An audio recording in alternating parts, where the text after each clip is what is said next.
Kita tengok muka surat 200 kan, tentang Nabi Isa akan membunuh Dajjal dan bangsa Yahudi. Muka surat 200.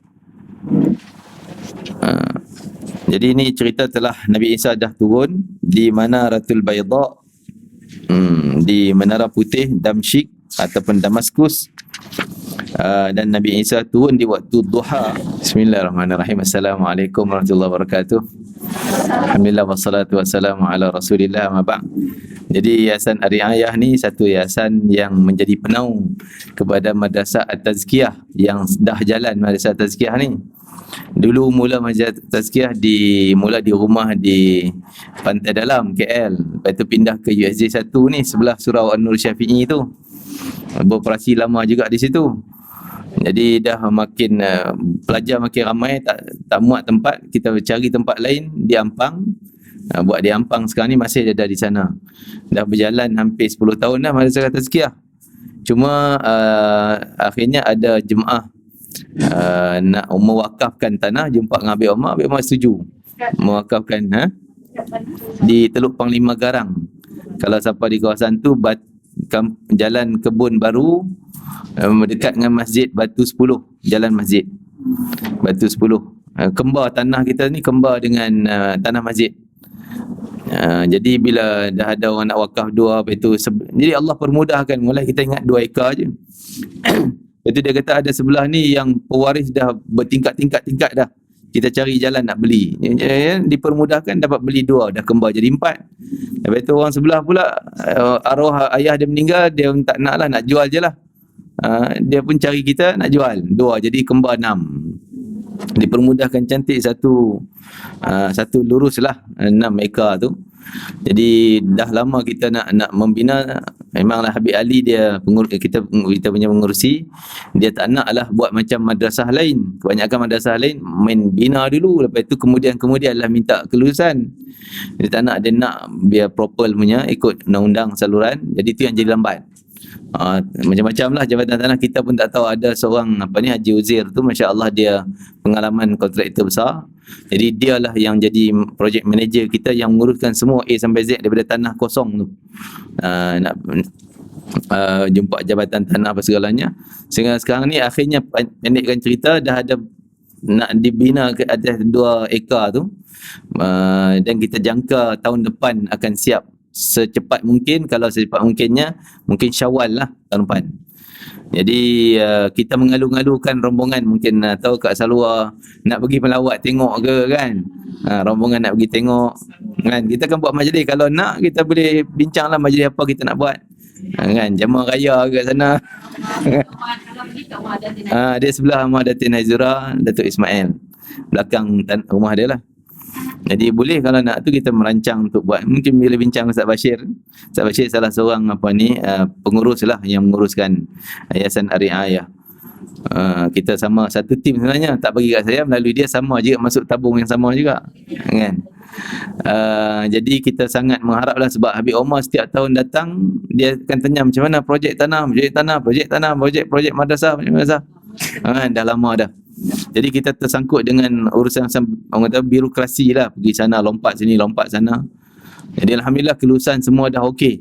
Sebab tu kita dah boleh membina tanah tu. Cuma yalah, slow sekarang ni bila kita tengok duit masih ada, tapi dah makin susut. Jadi takut tergendala, duit habis, projek tergendala, takut yang tu.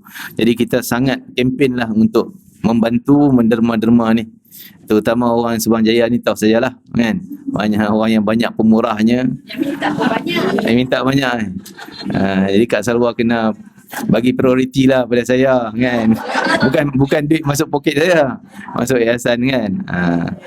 Jadi itulah, kita harap sangatlah, mana tahu family keluarga-keluarga kita yang ada nak buat sumbangan cara kelompok yang besar, boleh je kita terus pergi jumpa dengan Habib Ali, nak bagi cek contohnya kan. Boleh. Berapa yang banyak, apa yang nak bagi. Terima kasih banyak sumbangan, banyak kali dah saya minta ni kan. Maksudnya setiap kali kuliah berkumpul beberapa ribu, masya-Allah musimat kita. Yang lepas ni berapa tu saya tak ingat dah. Masuk back-in kan. Adalah beberapa ribu yang banyak. Terima kasih banyak, barakallahu fikum, dan Allah berkatilah rezeki semua orang. Dan pastinya saham pelajar yang keluar daripada situ nanti, walaupun kita dalam kubur dah tenang, semuanya masuk akaun berterusan dalam kubur kita. Yang kita niat untuk mak bapak ni sampai insya-Allah. Jadi cuma kita sekadar menganjurkan orang derma ni, kita tulis kat tiang-tiang tu, kita tulis nama penderma. Orang tak minta pun. Orang tak minta, tapi saja kita nak buat macam tu supaya bagi galakkan, dorongan kepada orang untuk terus memberi sumbangan. Semangat sikit. Jadi bukan kata buat macam tu tak ikhlas lah, pabir nama, tak. Kadang-kadang dia orang tak minta. Kita yang nak buat, kita suruh pekerja kita tulis. Kan? Di tiang-tiang, di tembok-tembok. Dan kalau bata tu di dinding lah, nanti kita tulis sebelum cat. Kan? Nanti cat padam habis semua lah. Yang tu ada lagi kosong ke? Ada, sebab baru tingkat 1. Sekejap Ustaz. Tiang atas ada lagi. Dia ada projek tiang 1,000 satu tiang. Ada berapa ratus tiang yang diperlukan. Kemudian sekarang ni ada projek batu bata. Projek batu bata tu pun ada berapa amount yang diperlukan. Tapi tak sampai ke kita kan. Saya terima semua tu. Ya. Dan mungkin kita boleh, ada orang yang nak bagi banyak, contoh dia bagi 50,000, 1,000, boleh kita bincang buat bilik. Maksudnya dia sumbangan itu untuk satu bilik kelas ke, maksudnya kan, kalau amount yang banyak lah. Sekarang ni nanti kita kempen untuk tiang-tiang ni supaya orang bagi dalam jumlah-jumlah yang lengkap, 1,000 kan. Jadi terima kasih, kita masih mengharapkan sumbangan untuk menjayakan projek sampai selesai. Cuma pengurus kita tu sebut, dia kata kita jangka, saya tak ingat berapa juta Ustaz Bashir, adalah amount dia tepat. Dia takut kalau tak cukup, dia akan potong-potong banyak benda lah. Contoh aircon tak masuk, ini tak buang, ini tak buang, tile tak letak, kita buat semen kosong. Jadi banyak benda yang dikurangkan untuk kos, jimat kos. Tapi kalau ada lebih, jadi lengkaplah dengan tilenya, dengan apa yang lebih cantik. Wallahualam. Okay, kita teruskan lagi. Jadi insya-Allah Ustaz Bashir bila online? Satu ni bawa dia banyak-banyak no? InsyaAllah. InsyaAllah. Okey, kita teruskan pengajian kitab daripada kitab Kiamat Hampir Tiba, Syekh Fahmi Zamzam rahimahullah ta'ala, dan Allah tinggikan darajat beliau dalam syurga Firdausil A'la bersama para nabi siddiqin, asyhada dan as-salihin. Dan kita juga mengharap talian rantaian kita berguru dengan beliau insya-Allah. Kita tengok muka surat 200 kan, tentang Nabi Isa akan membunuh Dajjal dan bangsa Yahudi. Muka surat 200. Jadi ini cerita telah Nabi Isa dah turun di Manaratul Bayda, di Menara Putih Damsyik ataupun Damaskus. Dan Nabi Isa turun di waktu duha. Tarikh dan tahun kita pun tak tahu bila. Cuma Allah bagi tahu, Rasulullah bagi tahu tentang tanda-tanda. Tandanya kita tengok di Palestin. Itu tanda paling mudah untuk kita menilai. Kita tengok setiap Ramadan yang bila berlaku baru ni pun kita tanyalah dengan guide kami yang selalu bawa. Dia kata memang dia yang sengaja kacau. Kadang-kadang dia kononnya nak tangkap satu orang, ni yang dia nak tangkap tu bukan orang Palestin yang dia nak sangat. Padahal itu spy dia. SB berlakon macam orang Palestin, berlakon. Dia panggil apa? Masuk buat provok dalam tu. Buat macam nak ganai ke apa ke ni kan. Jadi untuk jadikan lesen tentera masuk. Tentera tu ada kacau bilau dia masuk. Padahal itu bukan orang Islam pun. Yahudi je yang berlakon. Kan? Dia tangkap, lepas dia belakang dia lepas. Dia bukan pukul orang tu, dia pukul orang lain. Tujuannya mungkin juga nak mulakan, nak cetuskan peperangan dengan Gaza. Dia tak nak mula terus tembak sana. Dia buat macam ni supaya Gaza akan nampak, oh kau kacau Masjid Al-Aqsa, dia orang tembak dulu. Dia kata kami nak pertahankan. Jadi inilah helah-helah orang Yahudi yang memang boleh katakan Masjid Al-Aqsa telah dikuasai oleh mereka sebenarnya. Cuma ialah mungkin boleh masuk semayang tu boleh lagi lah kan. Tapi sebenarnya mereka kuasai sebab bila satu waktu mereka nak masuk, dia akan halang orang Islam. Dah berlaku dah. Itu sebagai petanda besar dekatnya dengan Imam Mahdi dan juga Nabi Isa AS. Setelah itu Nabi Isa AS mengajak tentera Imam Mahdi untuk menyerang Dajjal. Ini cerita bila Nabi Isa dah bertemu dengan Imam Mahdi di Masjid Al-Aqsa di waktu subuh. Dah selesai sembahyang subuh yang diimamkan oleh Imam Mahdi, maka Nabi Isa mengajak supaya kuatkan tentera untuk menyerang Dajjal. Ketika itu Dajjal dah berada di dalam Palestin. Dah ada situ. Kan Dajjal kepung Imam Mahdi di Masjid Al-Aqsa. Tapi Imam Mahdi tak nak serang. Tak nak. Sebab dia tahu ni tugas Nabi Isa nanti. Sehingga Dajjal dah dapat hidu Nabi Isa makin dekat, dia lari. Dia tinggalkan kepungan tadi, dia lari dengan tentera dia lah. Lari ke arah Tel Aviv. Nama sekarang Tel Aviv, nama dulu Jaifa, nama Palestin punya, nama Arabnya. Tapi sekarang dah jadi Tel Aviv. Di satu kawasan kampung kecil Babul Luddi, dia berkampung sembunyi di situ. Babul Luddi dengan Palestin tak jauh mana, lebih kurang berapa puluh kilometer, tak sampai 50 kilometer, lebih kurang tu lah kan. Kira-kira dalam berapa puluh minitnya dah sampai, setengah jam lah kot dah sampai ke Babul Luddi yang ada airport di situ. Airport utama di Tel Aviv, Ben Gurion dia sebut kan. Dekat situ ada kampung kawasan Babul Luddi. Nabi sebut dia kena bunuh di situ. Ini mukjizat Nabi yang cerita khabar yang ke depan tu, berapa ribu tahun, 1000 tahun lebih. Nabi beritahu dia kena bunuh di Babul Luddi, pasti akan berlaku. Dan Dajjal sampai di situ, dia sembunyi di situ pula. Dan sampai Nabi Isa serang dia sampai ke situ, akan disebut nanti.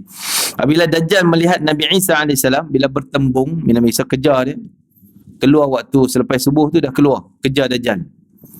Bukan kejar, nak cari Dajjal lah. Maka hilanglah segala kekuatan dan kesaktian Dajjal. Dajjal kan kira dianggap sebagai raja yang paling hebat oleh orang Yahudi. Orang Yahudi menganggap Dajjal ni raja yang paling kuat, yang paling hebat kan. Jadi selama ni dia orang taat lah, tak berani bantah Dajjal sebab raja kan hebat kan, tak berani lawan. Tapi bila Nabi Isa bertembung, dia orang nampak lah cair. Ni Nabi kata cair macam cairnya garam yang keras. Kan garam keras kan, letak air ni habis. Larutlah Dajjal seperti luluhnya garam dalam air. Cair habis. Cair ni bukan badan dia, bukan badan dia cair, tak. Maksudnya kekuatan itu, kesombongan itu. Oh tunjuk hebat. Bila nampak Nabi Isa jadi kecut, takut, hilang ni semua. Kan? Maksudnya hilanglah segala kekuatan dan kehebatannya, kerana Dajjal sendiri tahu bahawa Nabi Isa putra bin Maryam yang akan membunuhnya. Dia jadi takut. Dia tak pernah, sebelum ni tak pernah takut macam tu dengan mana-mana orang pun. Kan dia jumpa dengan Nabi Khidir yang kita cerita masa di Madinah pun dia tak takut. Tapi cuma dia tak boleh buat, nak bunuh tak boleh. Tapi bila jumpa Nabi Isa, dia dah mula gementar dan takut, hilang kesombongan, kekuatan itu. Dalam kitab Al-Isya'ah, Imam Al-Barzanji ada menyebutkan bahawa Dajjal, walaupun dia telah mengetahui bahawa dia akan dibunuh oleh Nabi Isa AS, namun dia sempat juga membuat helah. Helah untuk menipu Nabi Isa, supaya Nabi Isa ni kononnya tak kenal dia. Tetapi helahnya Nabi Isa dah tahu, tidak berarti lagi dah, Nabi Isa dah kenal dah. Apa dia helah dia? Yang berjanji menyebut bahawa ketika Dajjal mula melihat Nabi Isa AS pada waktu duha tu, waktu pagi duha tu, iaitu setelah berlalu kurang lebih 3 jam daripada terbit matahari, dia cepat-cepat berkata, aqimus solah, mari kita sembahyang, qamat nak solat. Suruh orang qamat. Maksudnya ayo cepat iqamat untuk solat berjemaah. Konon nak berlakon dia pun Islam lah, sebab Nabi Isa tak kenal dia. Bersama Nabi Isa, lalu Dajjal berkata pada Nabi Isa, wahai Nabi Isa, telah diiqamat, jom kita solat. Dia pula ajak semayang kan. Tapi silap dia tak mana, dia tak tahu waktu semayang. Semayang apa nak qomat waktu tu kan, waktu duha.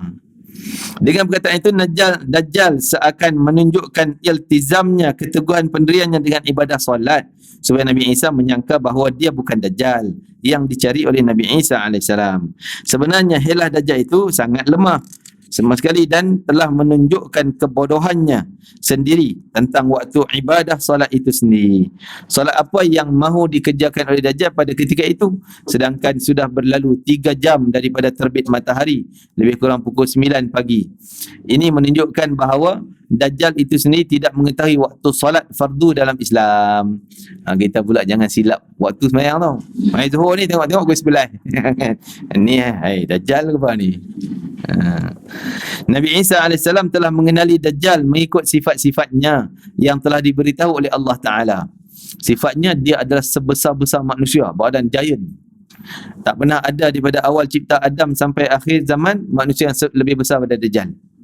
Kan? Tak tahu macam mana punya besar kan. Dan mata dia dah nampak ada cacatnya kan? Dan tulis pula di dahi kafara tu. Memang orang Islam pun boleh kenal. Takkan Nabi Isa nak tersilap. Oleh sebab itu beliau tidak dapat ditipu oleh Dajjal dan beliau tidak ragu-ragu bahawa menjawab ucapan Dajjal itu. Nabi Isa berkata, ya adu Allah, hei musuh Allah, za'amta annaka rabbul alamin, engkau menyangka bahawa engkau Tuhan sekalian alam. Faliman tusalli, engkau menyangka kamu Tuhan, kamu nak sembahyang kat siapa? Kamu dah Tuhan, nak sembahyang buat apa? Saja macam peli lah. Kamu dakwa kamu Tuhan, nak sembahyang untuk siapa? Innali fika darbatan lan tasbiqani biha.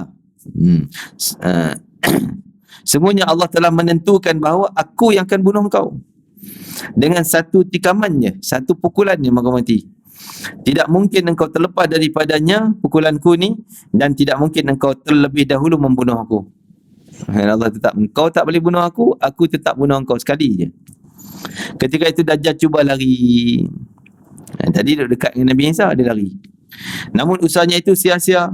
Dia akan ditikam oleh Nabi Isa AS dengan sebilah lembing yang tajam yang dibawa turun dari langit bersama Nabi Isa masa turun daripada langit. Lembing itu akan mengenai ulu hati tengah-tengah ni Dajjal dan menjadikannya terus tersungkur mati. Seandainya Nabi Isa AS tidak membunuhnya dengan lembing itu, Dajjal juga pasti akan mati kerana takut melihat Nabi Isa AS. Dajjal akan menjadi lemah dan semua anggota badannya akan meleleh cair, jatuh ke tanah kerana sangat takutnya apabila ia berdepan dengan Nabi Isa AS. Itu dia. Sebenarnya musuh Islam semua macam ni. Dalam perang Badar saja yang Allah tonjolkan, perang Badar kan. Kita mungkin dah ada cerita tentang perang Badar. Bagaimana Allah tonjolkan pada pandangan orang Islam, musuh Islam ni sikit.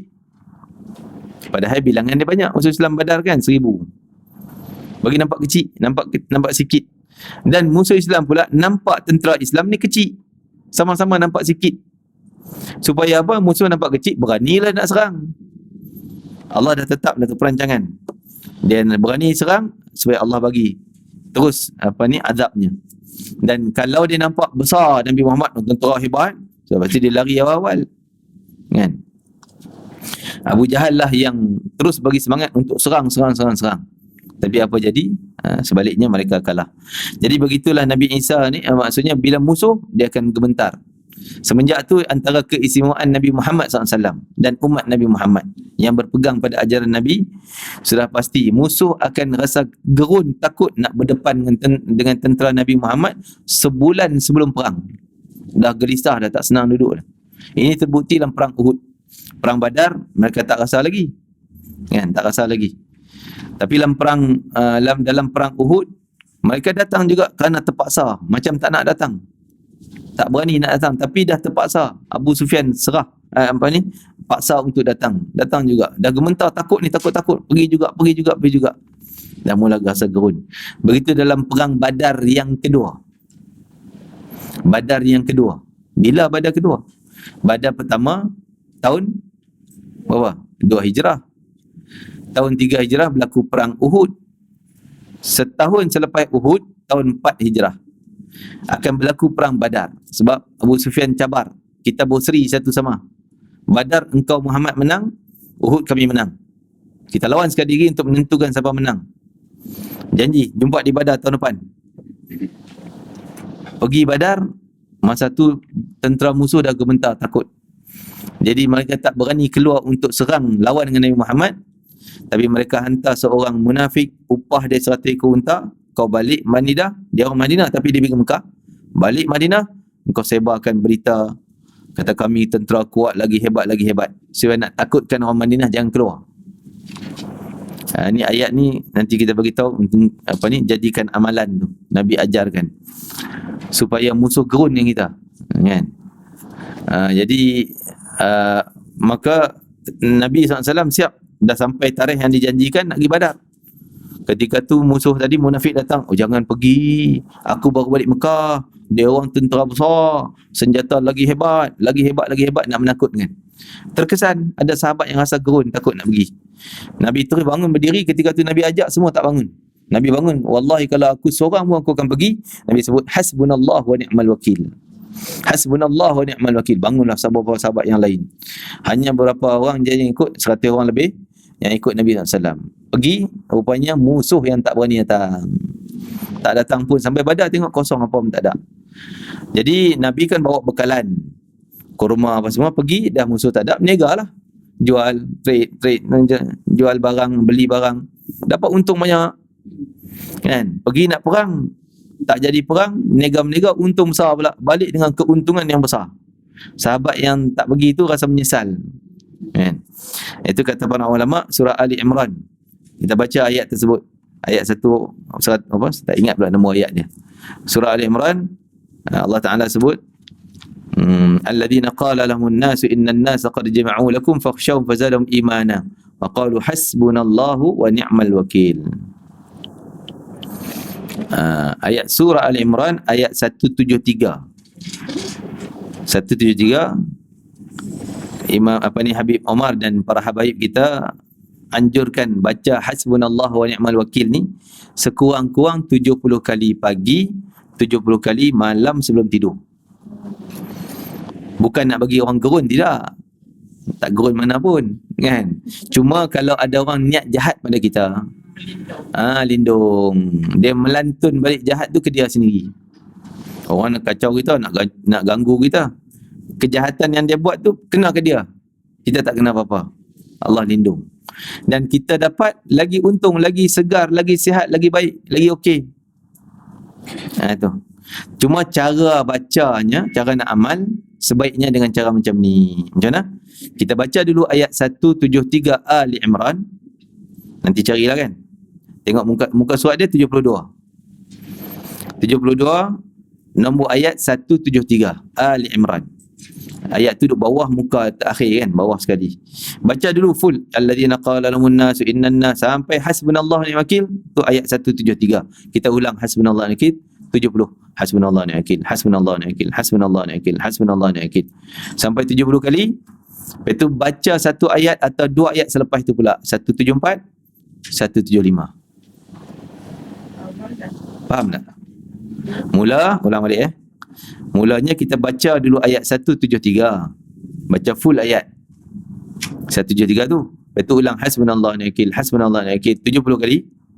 Dah tamat 70, sambung ayat, baca 174. Ayat tu dia ada ayat asal punya wakil tu. Dia masuk 70 ke ataupun tak termasuk. Kita baca ayat tu dah ada hasbunallahu wa ni'mal wakil, itu tak payah kira lah. Itu baru kita bilang hasbunallah 1, 2, 3, 4, 70. Lepas tu baru fanqalabu ayat 174. Tapi Habib Omar Al-Jufri, Habib Omar bin Abdul Rahman Jufri pernah datang sini, dia suruh baca 2 ayat. Eloklah baca 2 ayat, 174 dan 175. Kalau baca makna tu sesuai sangat.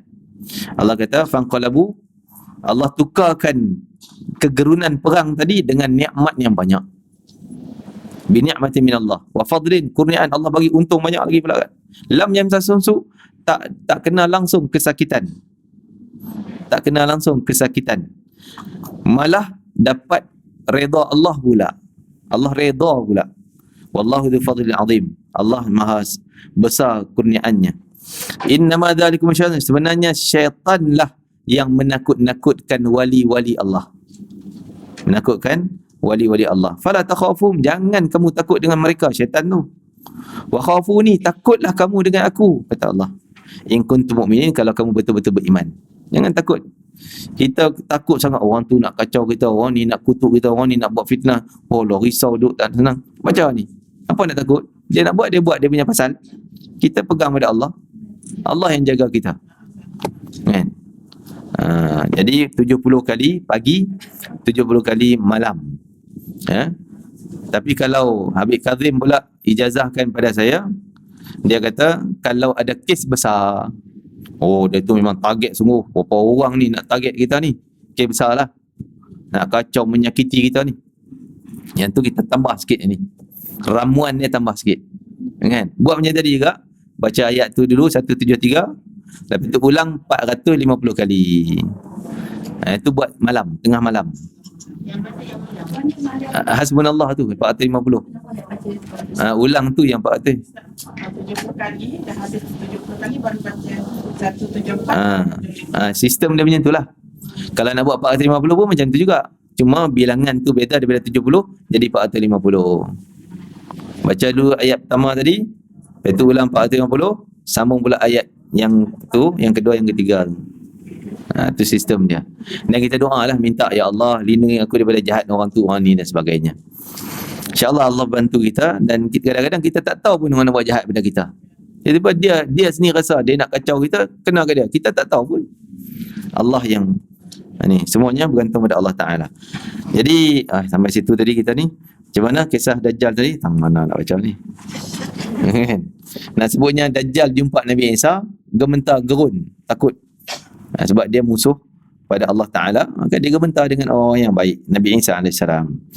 Nabi Isa AS akan membunuh Dajjal ini di satu tempat yang bernama Babul Lud. Itu tempat tersebut.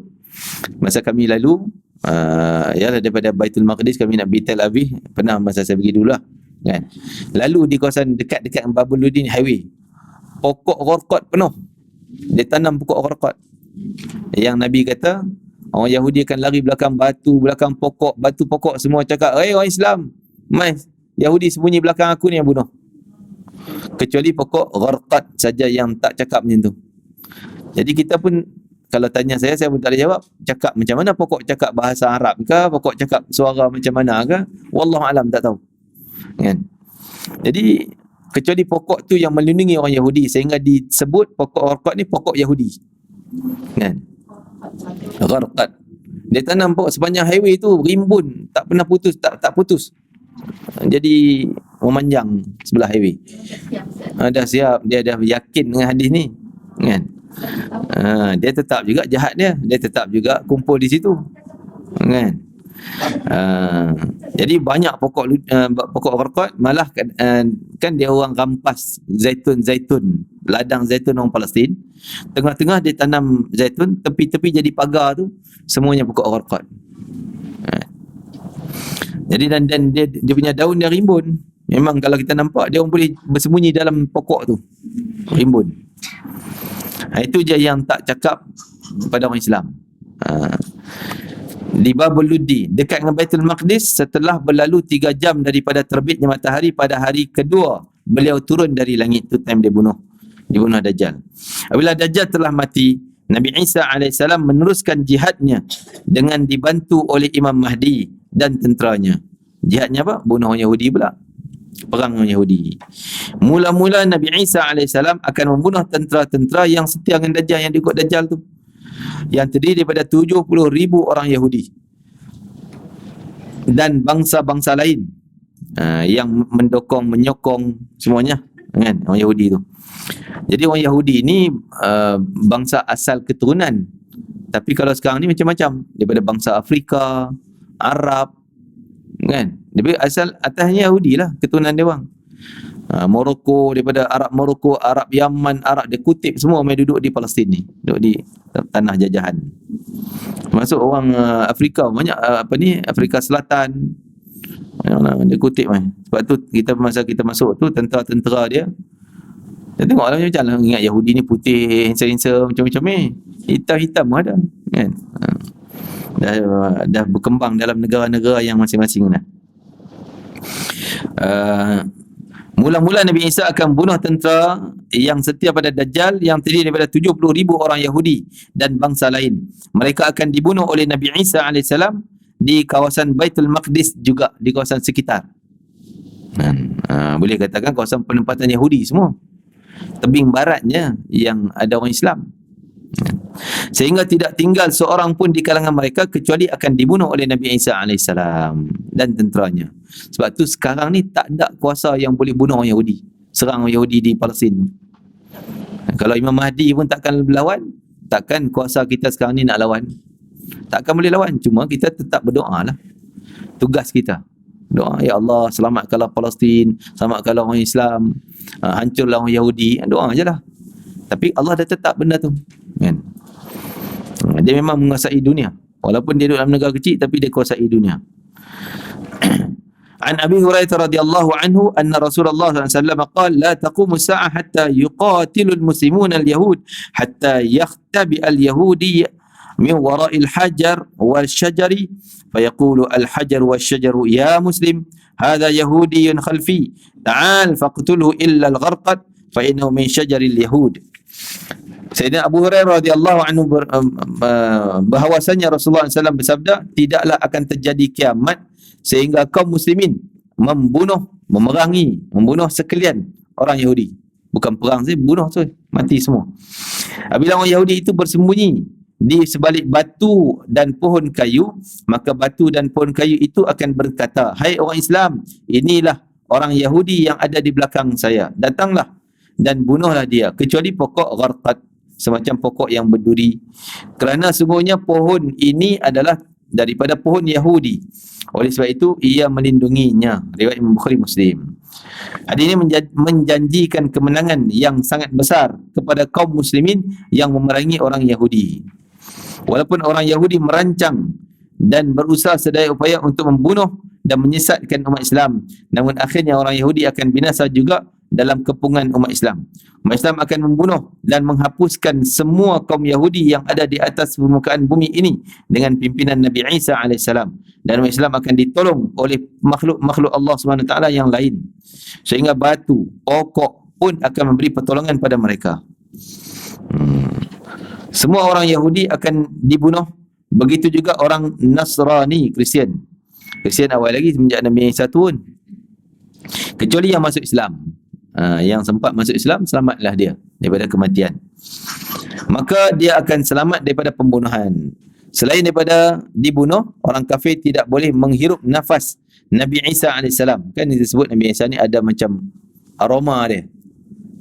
Aroma dia bila turun ada wanginya, dalam radius sejauh mata memandang. Tak tahu berapa kilometer kan? 5 kilometer boleh nampak tak sejauh tu. Jadi semua salib tu akan roboh, hancur. Orang Kristian akan mati. Hidu je macam racun, mati terus. Apabila mereka terhirup bekas nafas Nabi Isa AS, mereka akan mati dengan seketika. Hal ini disebutkan dalam hadis Nabi SAW yang berbunyi, fala yahillu likafirin yajidu riha nafsihi illa mat wa nafsuhu yantahi haitsu yantahi tarfuhu. Rawahu Muslim. Orang kafir tidak dapat menghirup angin daripada hembusan Nabi Isa AS. Aroma dia tu, bau dia tu. Orang Islam rasa wangi je. Kalau dia terhirup, maka dia akan mati. Sedangkan nafas Nabi Isa AS dapat dirasakan sejauh mata beliau memandang. Untunglah orang yang bertaubat daripada kalangan ahli kitab Yahudi Nasrani yang sempat masuk Islam sebelum mereka terpengaruh dengan zaman Dajjal. Dia Dajjal tak masuk lagi kawasan tu kan. Syam pun tak masuk lagi sebab Dajjal bermula daripada sempadan Syam yang bukan Damsyik tu. Sempadan Syam dengan Iraq jauh daripada Damsyik situ, dan menjelajah dunia kan. Situ Nabi Isa turun Damsyik. Kerana taubat mereka masih lagi diterima Allah Subhanahu Wa Taala. Apalagi yang perlu dipertahankan oleh orang Kristian yang mengaku sebagai pengikut Nabi Isa AS. Kalau Nabi Isa AS sendiri yang akan mematahkan seluruh salib dan mengajak mereka kepada agama yang sebenar, iaitu Islam. Jadi Nabi Isa ni semuanya, tiga agama ni menanti peristiwa ni berlaku. Yahudi menanti Dajjal sebagai pemimpin dia orang. Kristian menanti Nabi Isa sebagai seolah macam Tuhan mereka turun semula, dilahirkan semula. Kan? Tapi kita agama Islam menanti Nabi Isa akan memimpin umat Islam. Memimpin umat Islam untuk membentras semua dua agama yang sesat tadi ni. Firman Allah Ta'ala, wa in min ahlil kitab illa la yu'minanna bihi qabla mautih. Tidak ada seorang pun daripada kalangan ahli kitab Yahudi Nasrani kecuali dia akan beriman pada Nabi Isa alaihissalam sebelum kematiannya nanti. Maksudnya kalau tak beriman Nabi Isa, dia mati. Sama ada kelompok Yahudi mati kena bunuh, Kristian mati hidup tadi ni. Tapi yang mati itu bukan seluruh dunia lah. Kristian di seluruh dunia, banyak lagi negara lain kan. Nabi Isa tak pergi sampai ke mana-mana. Dia hanya laluan dia daripada Damsyik ke Palestin, naik ke Mesir, ke gunung Sinai tu, gunung Nabi Musa tu, duduk situ selamat daripada Ya'juj dan Ma'juj. Selepas peristiwa ni kita akan baca tentang Ya'juj Ma'juj pula. Nabi Isa juga yang akan di zaman Nabi Isa juga. Kan? Setelah tu barulah Nabi Isa akan pergi ke Madinah dan wafatnya di sana. Dia tak menjelajah dunia. Kan? Okey, Nabi Isa mematahkan salib, membunuh khinzir, menghapuskan jizyah dan meninggalkan zakat. Disebut dalam hadis, fayakunu Isa bin Maryam fi ummati hakaman adla wa imaman muqsitan. Maksudnya, maka Nabi Isa AS akan menjadi pemerintah yang adil dan pemimpin yang lurus, mematahkan salib, membunuh babi, menghapuskan jizyah dan meninggalkan zakat. Maksud hadis ini ialah Nabi Isa AS akan menjadi pemimpin yang adil. Semua alam akan adil dan aman pada pemerintahan zaman Nabi Isa tu. Setelah yang rasa amannya setelah terbunuhnya Ya'juj Ma'juj nanti. Ini baru masih zaman Dajjal kan. Nanti. Setelah menerima penyerahan kuasa daripada Imam Mahdi dan beliau akan menjalin syariat Nabi Muhammad SAW. Syariat Nabi Muhammad maksudnya termasuk hukuman-hukuman jenayah akan terlaksana balik zaman Nabi Isa. Bukan membawa satu syariat yang baru tak. Walaupun ada hadis yang disebutkan Allah wahyu kepada Nabi Isa. Bila dia turun nanti, Allah akan wahyu pada dia untuk bawa umat Islam ke tempat yang selamat. Jadi ulama bahas wahyu ni dia Nabi baru ke? Dapat wahyu? Jadi perbahasan tersebut tidak. Ulama mengatakan perkataan wahyu boleh jadi makna ilham. Contoh, Allah juga sebut wahyu pada Siti Maryam. Kan Maryam mengandung. Lepas itu Allah wahyukan pada Maryam untuk pergi ke satu tempat pokok tu dan wahyu pada Maryam supaya tolak pokok, keluar kurma, keluar air semua. Allah guna perkataan wahyu. Adakah Maryam Nabi? Tak, itu makna ilham, bagi idea ilham. Dan begitu juga Allah guna perkataan wahyu dalam Quran surah An-Nahli, surah apa? Lebah.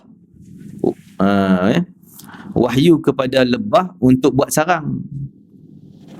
Allah guna perkataan wahyu kepada lebah, takkan lebah pun Nabi. Itu ilham. Jadi kadang dalam hadis pun Nabi menggunakan perkataan wahyu tapi maknanya ilham. Boleh jadi Nabi Isa dapat wahyu tu ilham. Ilham dia nak pergi sini bawa ni, semua tu dorongan ilham daripada Allah SWT. Dia bukan bawa syariat baru. Kalaulah bukan ilham, makna wahyu betul Jibril bagi turun pun, itu adalah syariat Nabi Muhammad SAW. Nabi Isa tak bawa syariat dia, Injil. Tak pakai dah Injil. Sebab Allah Ta'ala sendiri buat perjanjian dengan seluruh para Nabi. Disebutkan dalam Al-Quran, wa id akhadallahu mithaqan nabiyyin. Allah buat agreement dengan semua para Nabi. Buat perjanjian. Sebelum para Nabi diutuskan jadi Nabi, kena setuju dengan perjanjian ni. Perjanjian apa? Wa id akhadallahu mithaqan nabiyyin lama ataitukum min hikmatin thumma ja'akum rasulun. Kemudian kalau datang Rasul ni, musaddiqul lima ma'akum la tu'minun nabi. Kamu kena beriman dengan dia. Wala tansurunna, kena tolong agama dia, sebarkan agama syariat Nabi ni, iaitu Nabi Muhammad. Dan batalkan syariat kamu, kitab kamu. qala aqrartum, kamu setuju tak? Allah tanya. Semua nabi sebelum dihantar qalu aqrarna, sign agreement, kami setuju. Kan? Jadi mana-mana nabi pun kalau hidup bertemu dengan Nabi Muhammad pasti batal syariat mereka, dia orang ikut syariat Nabi Muhammad yang kita pegang sampai hari ni. Kan? Termasuk Nabi Isa turun nanti. Malah pernah sekali Sayyidina Umar Al-Khattab radhiyallahu anhu, Sayyidina Umar sebut, ya Rasulullah, aku nak baca satu ayat Taurat yang tadi dia lalu dekat biara Yahudi, pendeta Yahudi kawan dengan Umar, kenal dengan Umar, dia ajar satu ayat Taurat tu. Umar hafal, nak baca kat Nabi. Bila Umar kata, ya Rasulullah, aku nak baca satu ayat Taurat yang aku dengar tadi, berubah muka Nabi, berubah pucat. Maksudnya macam tak setuju. Sahabat kenal lah, berubah macam ni tak setuju, macam ni marah. Kan? Nampak Nabi macam tak senang dengan kenyataan Umar. Umar silap, minta maaf. Raditu billahi rabban. Nak tenang balik Nabi, dia kata raditu billahi rabbah wa bil islami dina wa bi Muhammadin nabiyya sallallahu alaihi wasallam. Jadi dia sebut itu baru Nabi senyum balik, ceria balik wajahnya. Dan Nabi kata, wallahi ya Umar, demi Allah ya Umar, kalaulah Musa masih hidup zaman aku, imannya takkan Allah terima. Allah takkan terima iman dia kalau dia tak nak ikut syariat aku. Dia kena ikut syariat aku, pegang Quran, kitab aku, baru Allah terima amalan dia. Tu yang Nabi Sayyidina Umar pun tak nak baca ada ayat tadi. Jadi kita ni kadang-kadang, yalah, ada orang kita nak baca kitab kononnya Bible kan, nak compare lah apa, tak payah, membahayakan. Kita agama kita pun tak apa kuat, Quran pun tak apa nak faham, dibaca kitab online, akhirnya kita terpesong. Betul yang tu, percaya yang tu pula. Jangan sekali. Jangan kalau Bible kita pergi hotel-hotel kan, dia orang ada Bible semua tu, tak payah nak baca, biar je tu je. Okey, Nabi Isa AS juga akan mematahkan salib dan menafikan pendustaan daripada orang Kristian yang mengatakan bahawa beliau itu anak Tuhan yang telah disalib oleh orang Yahudi. Membetulkan balik. Nabi Isa AS juga akan membunuh khinzir untuk menunjukkan bahawa khinzir adalah haram dalam syariat Nabi Isa AS, kerana terdapat sebahagian daripada orang Kristian yang menganggap daging khinzir itu halal dan mereka mendakwa itu ajaran Nabi Isa AS. Jadi apabila Nabi Isa AS memusnahkan khinzir, maka jelaslah kebohongan mereka. Tak pernah Allah halalkan binatang ni untuk mana-mana syariat Nabi daripada Adam. Tak pernah halal pun. Yahudi Taurat, dalam Taurat Nabi Musa tak pernah halal benda ni. Injil cuma dah dipesong-pesong, dah jadi halal lah pula. Tu pemesongan Kristian terhadap syariat Nabi Isa AS. Dia bohong lah. Maka Nabi Isa nak tunjuk kata kamu ni dah terpesong jauh, tak betul. Dengan syariat macam ni caranya. Nabi Isa AS juga akan menghentikan sistem jizyah. Jizyah apa dia? Cukai pahit, cukai kepala.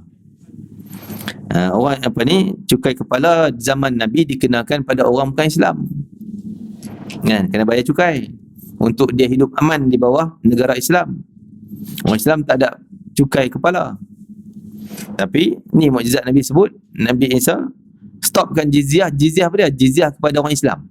Kan setiap kepala kena bayar cukai kan. Marah SDN kat saya ni. Itu hakikat memang real yang berlaku. Nabi Isa yang stop memang tak ada dah.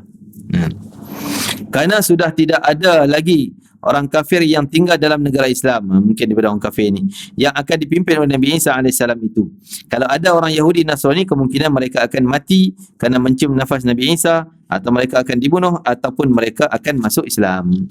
Nabi Isa AS juga akan menghentikan sistem zakat, kerana pada waktu itu sudah tidak ada lagi orang yang berhak menerima zakat. Semua kaya, hidup aman kan? Tak ada orang miskin. Tak ada orang miskin. Kita macam tak boleh nak bayang macam mana betul tak ada orang miskin kan? Sebab keadilan Nabi Isa tunjukkan semua sejahtera, kaya, cukup. Kita sekarang ni banyaknya yang yang miskin adalah yang buat-buat miskin mana dah kan. Ini masalahnya, dia tak miskin mana pun tapi berlakon-berlakon miskin untuk dah cari zakat kan. Dan lagi orang yang berhak menerima zakat. Jadi zaman tu punya aman sehinggalah dikatakan tak ada langsung orang nak bertekak ni, nak bertengkar. Tak ada dah nak gaduh, suami isteri tak ada gaduh dah, aman. Kan? Dengan sesama Muslim tak ada bergaduh. Malah ular yang berbisa, ular yang bisa tu takkan patut. Budak-budak boleh main mulut ular, boleh masuk tangan di dalam mulut ular. Aman.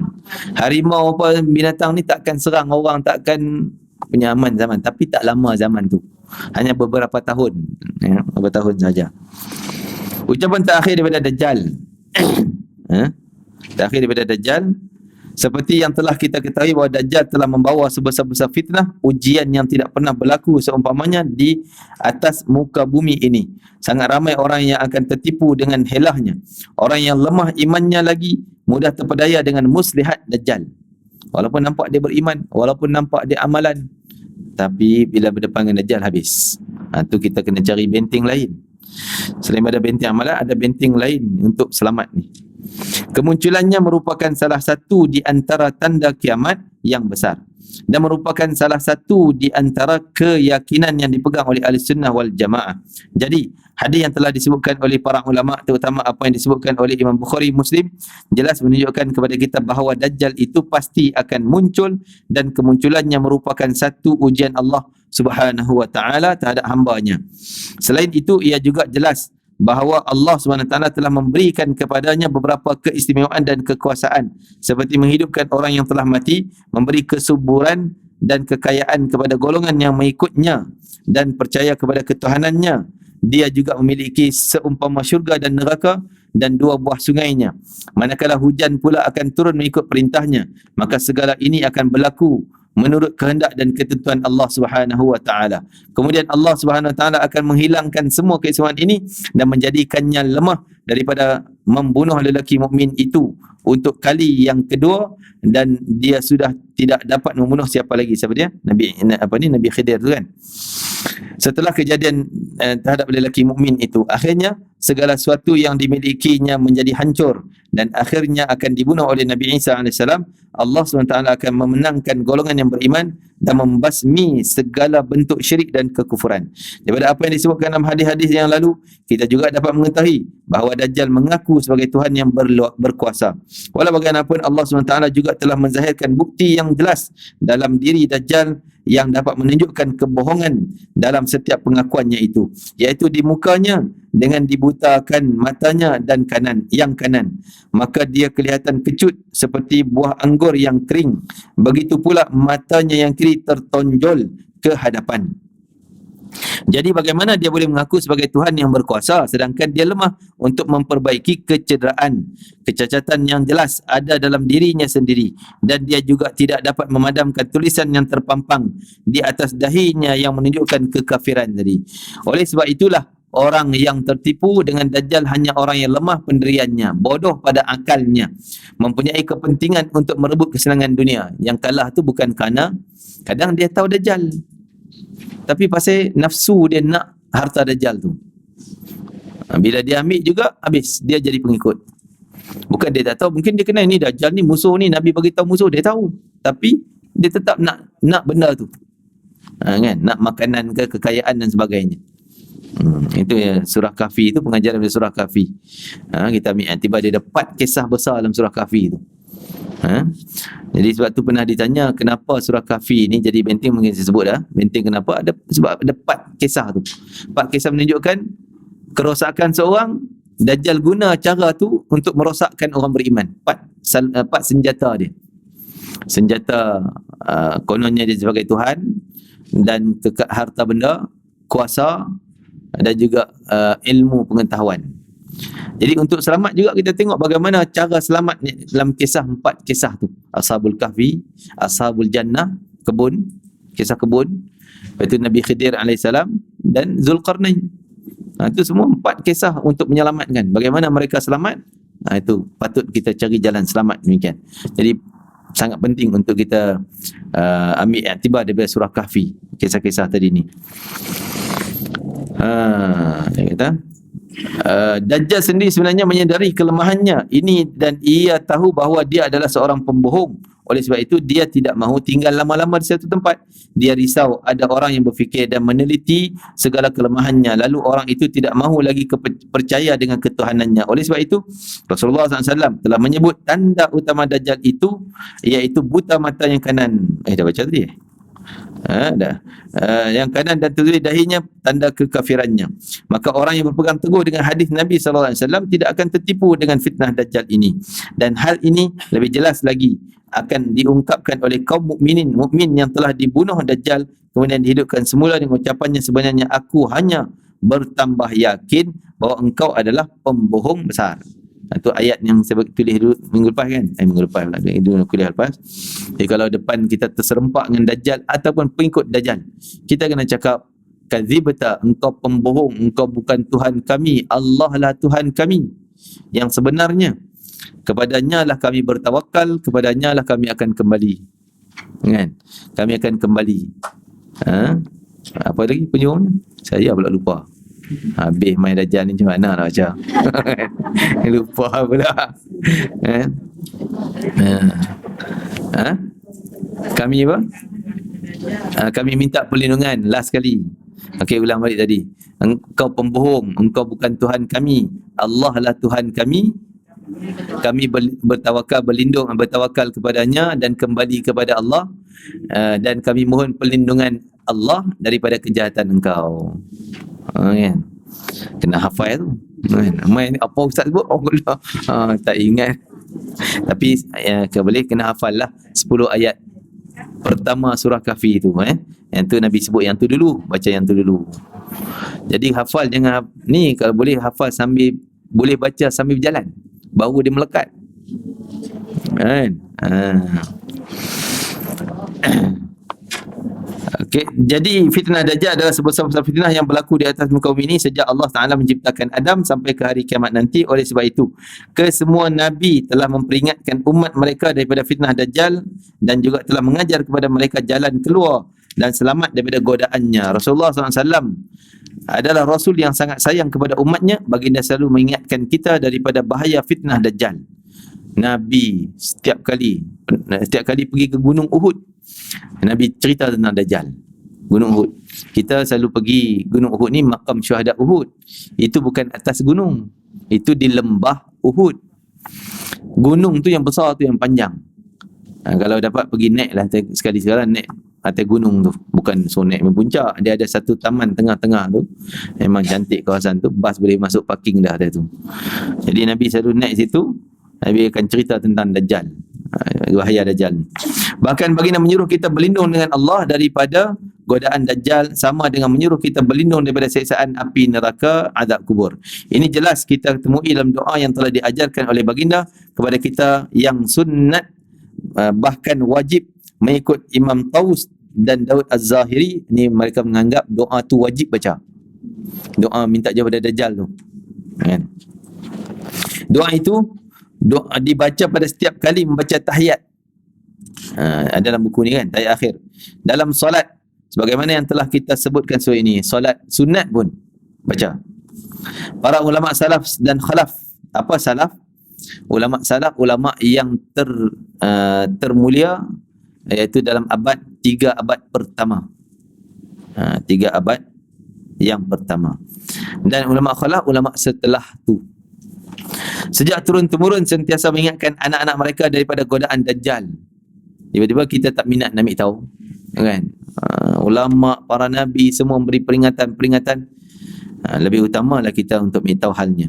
Bahkan Imam Abdul Rahman Al-Maghribi Al-Muharibi ada berkata, adalah menjadi satu kewajiban mengingatkan anak-anak sejak di peringkat prasekolah lagi tentang fitnah Dajjal. Daripada kecil-kecil kita kena cerita dah Dajjal ni. Ni alhamdulillah lah, yang beli buku bolehlah baca kat rumah. Kau duk simpan dalam rak kan? Ustaz nak mengajak kuliah Ustaz Azan, barulah mana buku aku kan? Betul ya? Saya teka je lah. Tapi benda tu tak apalah, yang pentingnya kita dah ingat di sini kan. Kita boleh cerita sikit sebanyak.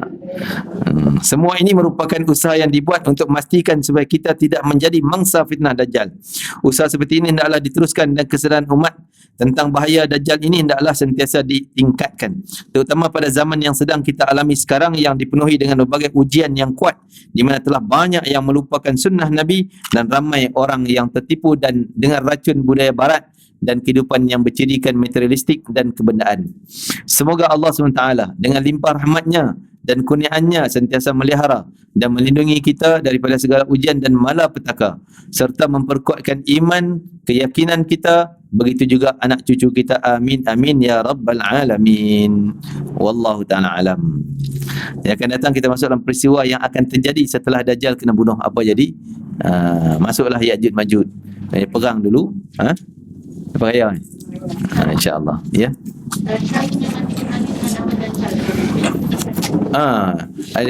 Kita sebut nama lengkap yang diajarkan oleh Nabi, Masih Dajjal, itu je. Dajjal. Cuma Yahudi panggil Mesiah. Mesih dia tu. Kan? Orang Kristian panggil apa? Ada nama dia lah. Masiah juga. Masayah gitu kan. Masih Dajjal. Cuma bagi dia Yahudi, Dajjal ni pemimpin yang mulia lah. Mesti. Itu kita berapa pada takdir tu. Tetap dia orang dah tahu.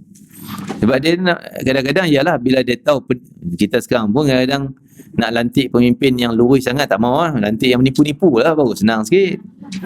Kan? Kita tahu menipu, kita lantik dia. Supaya kita pun boleh makan sama. Itu dia. Macam itulah dia orang, mungkin lah pada pandangan dia orang macam tu. Tahu Dajjal ni penipu, pembohong. Tapi ini cara nak menguasai dunia. Dia lah yang kuat. Boleh jelajah semua dunia. Boleh tunduk, boleh perintah tu ni dan sebagainya. Mungkin dia orang pegang pada kekuatan dia tu. Tapi bagi Islam tak boleh. Kita tetap tak menerima pemerintahan kekuatan kuasa Dajjal. InsyaAllah. Ya. Semasa pemerintahan Nabi Isa ni, maknanya ada peluang lagi nak masuk Islam. Yang tak bertemu Dajjal lagi masih ada peluang. Dajjal tak pergi pun tentu. Nabi Isa lalu kawasan tu. Dia masih ada peluang untuk bertaubat kepada Islam. Yang dah makan umpan Dajjal habis. Tak ada. Takkan boleh taubat lagi dah. Dia dah menikmati benda Dajjal tu, makanannya apa segalanya, dia takkan kembali lagi. Na'udzubillah min dzalik. Itu yang disebut dalam hadis. Ada orang yang dia kata dia anggap tak apalah, dia ambil makanannya nanti dia bertaubat. Tapi takkan berlaku taubat tu. Dia ambil, dia menikmati benda tu, dia lupa taubat tu. Dia takkan boleh kembali pada Islam lagi dah.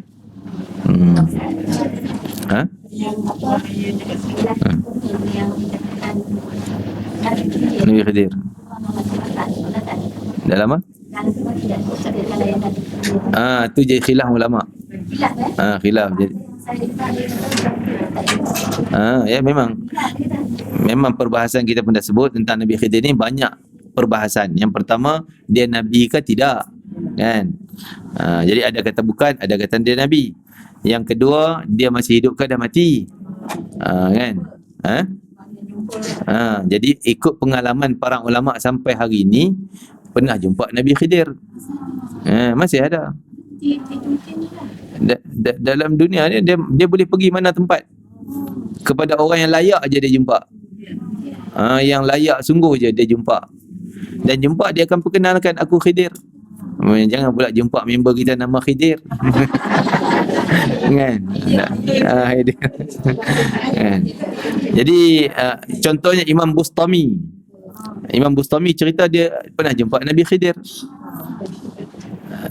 Habib Omar bin Hafiz hafizahullah taala, dia pernah ijazahkan, ini saya sebut kan, ijazahkan satu doa Nabi Khidir. Dia kata dia ambil daripada gurunya, mentua dia sendiri, Habib Muhammad Hadar kan, ayah Wabah Nur. Ambil daripada Habib Muhammad Al-Hadar, Muhammad Hadar ambil jumpa dengan Nabi Khidir. Ambil doa tu, ijazahkan. Jadi pengalaman para ulama bukan tu, kira jauh juga ke belakang. Tak jauh dengan kita ni. Di Malaysia pun ada ceritanya. Yang kita yakinlah orang tu bukan kaki pembohong. Bukan nak buat cerita kan. Jadi adalah orang jumpa. Dan bila dia jumpa, contoh katalah, mana tahu ke hajah-hajah ni ada yang dia datang jumpa kan. Orang lain tak perasan. Orang lain tak tahu pun. Orang lain rasa macam orang biasa. Hanya dia aja yang tahu Nabi Khidir AS. Tak ada juga yang dalam mimpi tak? Dalam mimpi. Percaya tak? Itu tak pasti, Allah alam. Lebih baik kita jangan pegang sangat, ambil rujuk dengan para ulama kita lah, ya. Betul ke tidak kan? Yang Nabi sebut hanya syaitan tak boleh menyerupai aku, Nabi Muhammad je. Mungkin Nabi lain boleh jadi syaitan menyerupai kan. Ya. Kita lebih panjang. Maksudnya dari masa Nabi Khidir. Yalah, ilmu ni boleh jadi ilmu menyesatkan tuan ilmu tu. Boleh ilmu menyelamatkan. Jadi fitnah ilmu ni sangat besar. Sampai sekarang ni orang mungkin sesat, dia hanya bangga aku PhD kan, hina semua orang lain. Na'udzubillah min zalik. Itu fitnah pada ilmu. Allah sendiri sebut dalam Quran, wa adallahu Allahu ala ilmin. Berapa ramai orang yang ikut nafsu dia tapi dia ada ilmu. Allah sesatkan dia di atas ilmu yang dia miliki. Dia ada ilmu tapi sesat. Jadi fitnah pada ilmu ni sangat inilah sangat bahaya. Mungkin itu sebabnya juga cerita Nabi Khidir, Nabi Musa menuntut ilmunya tu panjang ceritanya. Banyak faedah daripada kisah tersebut. Allah alam. InsyaAllah. Stop dah. Okay. Loceng dah bunyi ya. Bismillahirrahmanirrahim. Allahumma anfa'na bima 'allamtana wa 'allimna ma yanfa'una wa barik lana fi. Allahumma barik lana fi hadzal yawm, barik lana fi jam'ina hadha, wa barik lana fi qira'atina hadhihi, waj'al hujjatan lana la 'alaina, waj'al shafi'an lana yawm al-qiyamati ya aziz ya ghafar ya arhamar rahimin. Allahumma ati anfusana taqwaha wa zakkiha anta khair man zakkaha anta wali maulaha ya akramal akramin. Rabbana atina fid dunya hasanah fil akhirati hasanah wa qina adzaban nar. Wa sallallahu ala sayyidina Muhammad wa ala alihi wa sahbihi wasallam. Walhamdulillahi rabbil alamin. Taqabbalallahu minkum. Innakum taqabbal ya karim. Assalamualaikum warahmatullahi wabarakatuh.